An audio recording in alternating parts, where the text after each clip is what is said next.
Bonjour à toutes et à tous et bienvenue sur Télé Djibouti dans cette nouvelle édition de votre journal de 15h, les titres de l'actualité.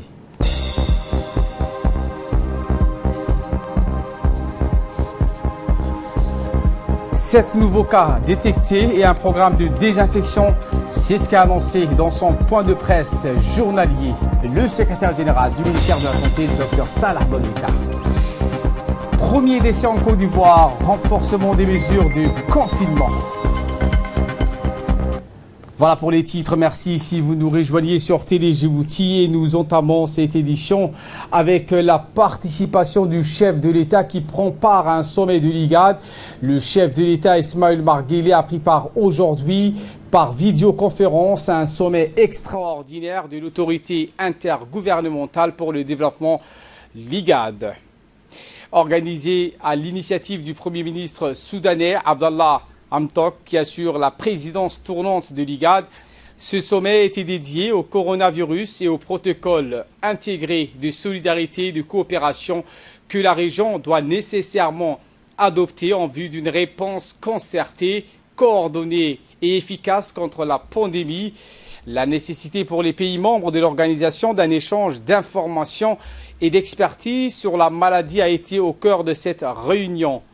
Les discussions ont ensuite porté sur l'aptitude et les dispositions des pays de la région à souscrire aux mesures d'accompagnement propices à la non-prolifération du Covid-19. Sur ce sujet, les débats ont mis en lumière les défis posés par la question essentielle du confinement et sa conséquence la plus directe pour les États, le ralentissement des activités économiques et la prise en charge des populations les plus vulnérables.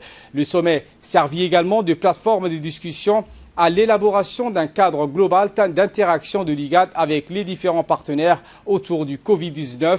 Sur ce volet précis, il a essentiellement été question de la mise en place d'un protocole intégré d'action qui permet l'IGAD de définir collégialement sur les principes des spécificités propres à tous ces pays membres, l'appui et le soutien des partenaires régionaux, continentaux et internationaux en matière de solidarité autour du coronavirus.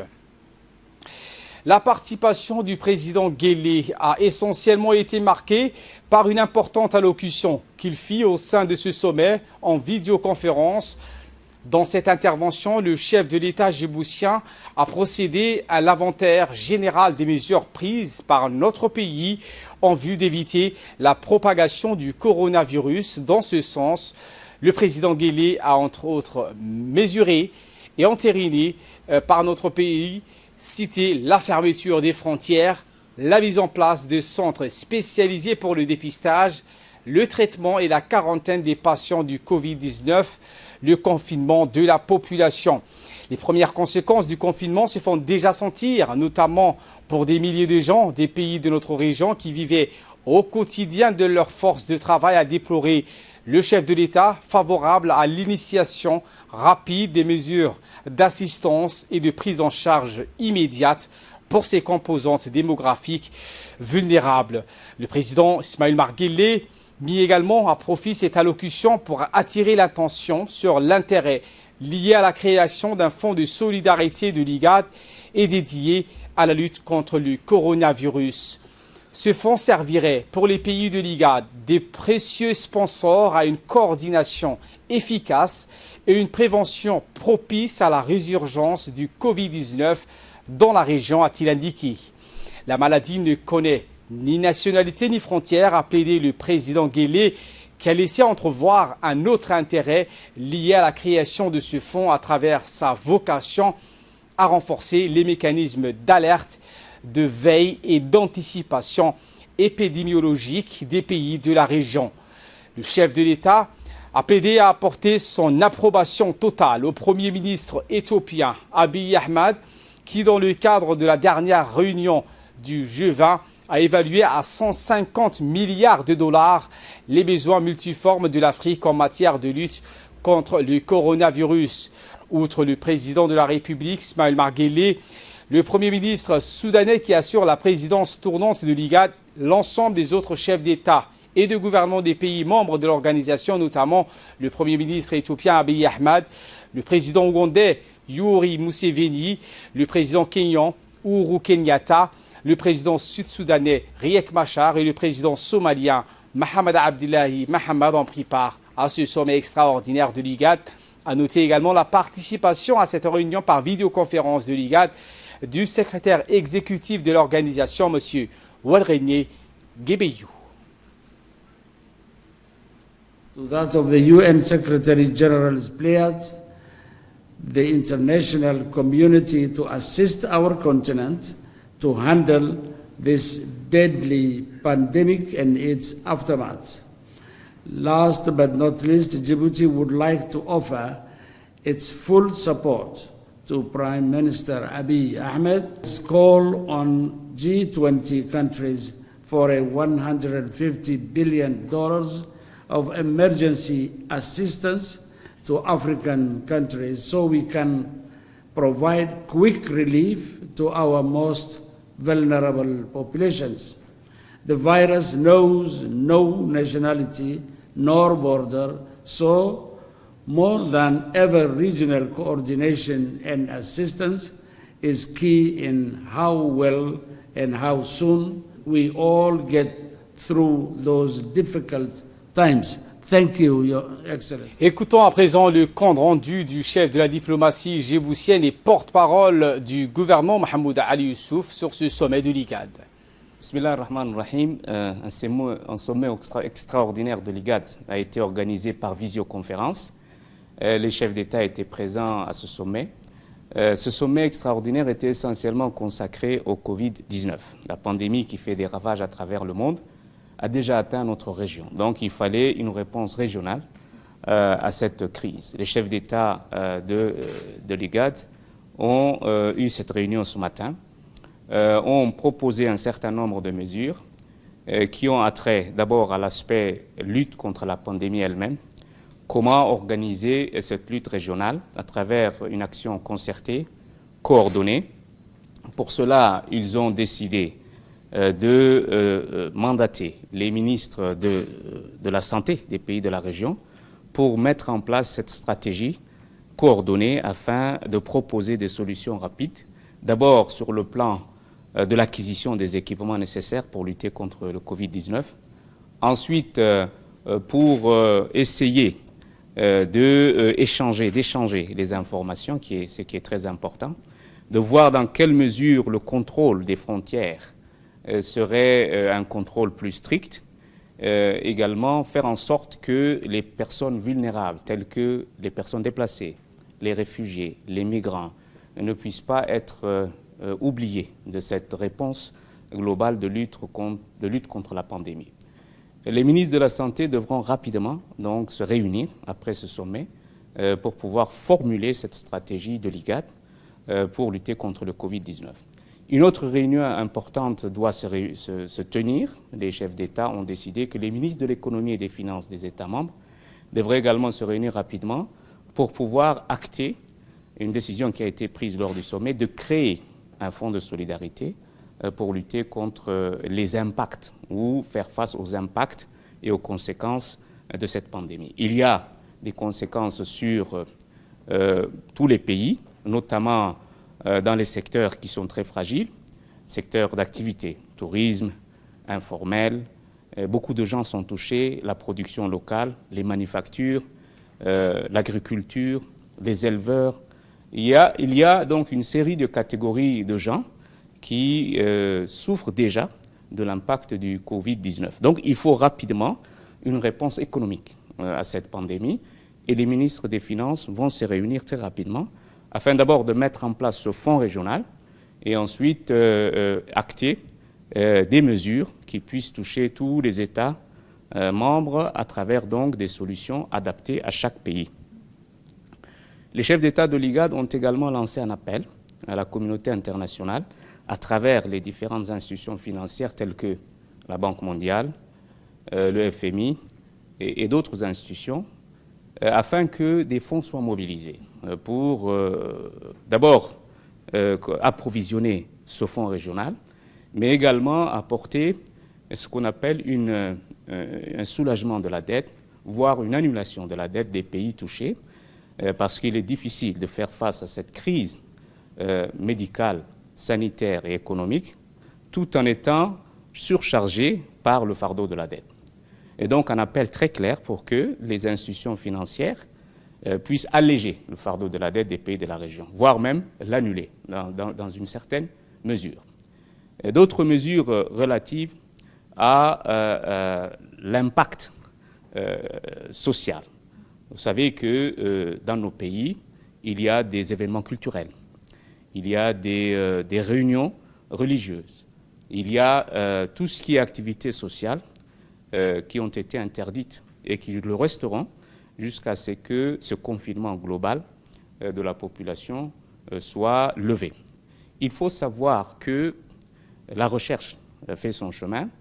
La recherche, bien entendu, les instituts de recherche de la région continueront à déployer plus d'efforts, mais l'appel qui a été lancé par les chefs de l'État de l'IGAD concerne les gens de la diaspora. Les fils et filles de cette région qui vivent à l'étranger peuvent contribuer efficacement à faire en sorte que nos pays soient, je dirais, appuyés dans cette crise, d'abord par leur savoir-faire et leur expertise. Les gens de la diaspora ont des médecins, des infirmiers, des paramédicaux. Ils peuvent, et c'est un appel que les chefs d'État lancent à leur endroit, pour qu'ils viennent aider, n'est-ce pas, leur pays d'origine. Il y a également des chercheurs de la diaspora qui peuvent apporter leur expertise et leur savoir-faire. Donc, une série de mesures qui permettront d'abord de coordonner l'action régionale, de lancer un appel à l'endroit non seulement des communautés régionales, puisqu'il y a le secteur privé également, qui peut contribuer à aider les gouvernements et les pouvoirs publics à faire face à cette crise, mais un appel à l'endroit de la communauté internationale à apporter des fonds supplémentaires, à rendre accessibles les médicaments nécessaires. Voilà un peu, en résumé, les grandes mesures que les chefs d'État de l'IGAD, réunis dans ce sommet de visioconférence, ont pris ce matin. Comme chaque jour, depuis le début de cette crise sanitaire mondiale résultant de l'apparition de la pandémie du Covid-19, le ministère de la Santé nous fait le point de la situation et l'évolution de ce virus dans notre pays. Écoutons Dr Salah Banoita, secrétaire général du ministère de la Santé. Comme chaque jour, je voudrais vous faire le point de situation de Covid-19 à Djibouti. Ce lundi 30 mars 2020, les résultats des examens effectués sont les suivants. 144 tests ont été réalisés. 7 sont confirmés positifs au Covid-19, dont 4 proviennent de contacts et 3 nouveaux. Ainsi, depuis le 17 mars 2020, à ce jour, 620 tests ont été réalisés et 25 personnes au total sont positives au Covid-19 sur le territoire djiboutien. Leur état clinique, comme je l'ai toujours dit, et je le confirme encore, reste stable et satisfaisant. Aucune complication, notamment pulmonaire, n'est notée. En ce qui concerne le centre de quarantaine de Poufar, 26 personnes y sont admises, actuellement sous surveillance stricte. Le ministère de la Santé intensifie ses efforts pour rechercher, isoler, tester et traiter les cas. Pour rappel, les tests de dépistage de Covid-19 se poursuivent toujours à l'hôpital Poufar pour tous les passagers des vols arrivés entre le 14 et le 17 mars 2020. Ces personnes doivent impérativement rester confinées chez elles tant que les tests ne sont pas réalisés et confirmés négatifs. Nous sommes conscients que ces mesures de protection contre cette maladie ont des répercussions psychologiques, socio-économiques importantes. Mais il nous faut les respecter pour nous protéger et protéger les autres. Et c'est l'heure de notre éditorial. Ahmed Hamad nous a rejoint sur ce plateau. Bonjour Ahmed. Bonjour Ali. Eh bien, qu'est-ce qu'on peut retenir aujourd'hui du point de presse du secrétaire général du ministère de la Santé sur l'évolution du coronavirus sur le sol djiboutien? Eh bien d'abord Ali, il faut rappeler que nous sommes au 6e jour du confinement. Les Djiboutiens, pour la majorité, ont adopté de plus en plus les gestes barrières pour se protéger du Covid-19. Et pour ce qui est du confinement, nombreux sont nos compatriotes qui ont finalement saisi son importance. Et pour le reste, les forces de sécurité et de défense du pays ont érigé plusieurs barrages afin de décourager ceux qui veulent passer entre la banlieue de Balbala et Djibouti-Ville, et pour dissuader les Djiboutiens de vaquer à leurs occupations habituelles et adopter une discipline rigoureuse en restant chez eux. Et concernant la situation du Covid-19 dans le pays, les autorités sanitaires viennent de l'annoncer, Ali. 7 nouveaux cas de Covid-19 confirmés positifs au Covid-19, ce qui porte à 25 le nombre total de personnes infectées. Leur état clinique reste cependant stable et satisfaisant. Autre mesure accordée aux Djiboutiens, notamment aux passagers nationaux et étrangers des vols internationaux qui s'opéreront du 14 au 17 avril prochain. Il leur est demandé de contacter directement la ligne ouverte 1517 pour toute personne qui présenterait des signes de contamination. Et concernant le volet éducation, cette fois, Ali, pendant la période de confinement et pour assurer la continuité des apprentissages, des cours seront diffusés dès le mercredi 1er avril. Et Ali, hier, nous parlions également de mesures adaptées et plus musclées qui seront mises en place si le confinement ne serait pas respecté. Ce fut le cas hier soir entre les forces de défense et de sécurité et des jeunes de la banlieue de Balbala. Des heurts majeurs n'ont pas eu lieu, heureusement. Une opération coup de poing a été menée par ces forces et finalement la compréhension a été mutuelle et tout est rentré dans l'ordre, heureusement. En vue d'optimiser l'impact de ce confinement pour les 25 personnes, les contrôles se poursuivent dans l'entourage de ces personnes, rappelant que nous ne devons pas perdre de vue que pour lutter contre cette pandémie à tous les niveaux, que ce soit dans le centre de contrôle devant les hôpitaux ou dans le centre de quarantaine, des hommes et des femmes sont au premier rang. Il s'agit de nos soignants, personnel de la santé exposés à un danger potentiel. Et Ali, il faut rappeler également que parmi les 7 nouveaux cas qui ont été confirmés positifs aujourd'hui, un personnel de la santé fait partie de ce 7 nouveaux cas. Personnel de santé qui sont exposés à un danger potentiels, mais qui s'acquittent de leurs devoirs en cette période de crise. Il y a lieu également de rendre hommage à toutes les forces de défense et de sécurité du pays qui sont mobilisées pour la cause. Et enfin, et non des moindres, les agents de la radiodiffusion télévision de Djibouti, institution faisant partie des services essentiels qui continuent d'opérer durant cette période de confinement quasi général pour tenir informer nos téléspectateurs en temps réel de l'évolution de la situation dans le pays. Et tout ceci doit aller pour prévenir une catastrophe sanitaire qui pourrait frapper notre pays. Donc encore une fois, restez chez vous et respectez les gestes barrières, ainsi bien sûr que le confinement. Merci Ahmed Hamad pour ces éclairages. Et voilà qu'il nous ramène de parler de ces cours télévisés et radiodiffusés par le MENFOP en collaboration avec le ministère de la Communication pendant la période de confinement et pour assurer la continuité des apprentissages. Des cours seront diffusés le mercredi 1er avril à travers une chaîne télévisée, une chaîne radiodiffusée éducative. Les horaires de diffusion en semaine hors week-end sont repartis par ordre d'enseignement comme suit: de 7h30 à 13h pour l'enseignement de base, de 13h à 18h pour l'enseignement moyen, de 18h à 23h pour l'enseignement secondaire, général, technique et professionnel.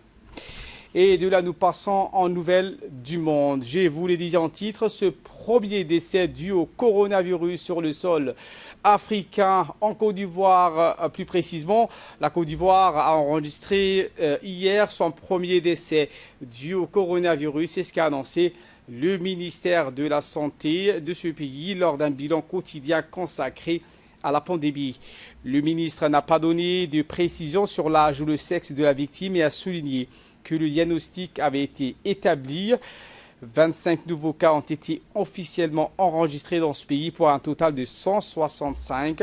Ce nombre a été presque multiplié par 7 en une semaine. Le président Alassane Ouattara décrète l'état d'urgence et instaure un couvre-feu.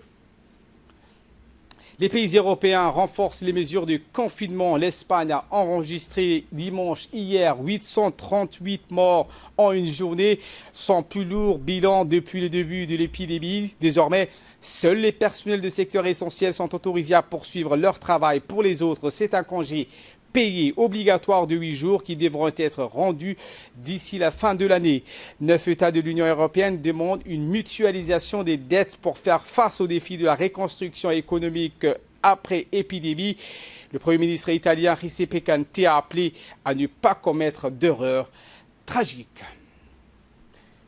Voilà pour l'essentiel de ce 15h. Merci à vous de nous avoir suivis et très bon suivi de programme sur Télé Djibouti.